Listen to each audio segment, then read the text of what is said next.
Барлығына сәлем. Менің атым Арман. Амалия айтқандай, мен жаңа виртуалды жүргізушімін. Әріптесім сияқты мен де сіздермен жаңа жаңалықтармен бөлісемін, және біздің бағдарламаларымыз туралы қазақ тілінде баяндаймын. Бүгін мен сіздерге мемлекет басшысының холдингтің басқарма төрағасы Қанат Шарлапаевпен кездесуі қалай өткені туралы айтқым келеді. Бәйтерек холдингі ірі, шағын және орта бизнесті дамытуды белсенді қолдайды.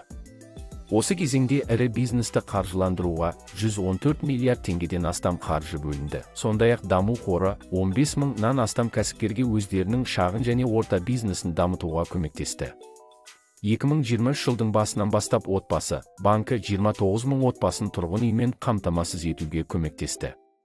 Сондай-ақ банк азаматтардың әртүрлі санаттарына мемлекеттік қолдау көрсете отырып, жалға беруді субсидиялау бағдарламасына қатысады. Аграрлық несие корпорациясы арқылы жыл басынан бері 9 мыңға жуық фермер қолдау алды. Сонымен қатар, Қазагро қаржы арқылы 3800-ге жуық ауыл шаруашылығы техникасы қаржыландырылды. Біздің әлеуметтік желілерге жазалаңыз. Келесі шығарылымда кездескенге дейін.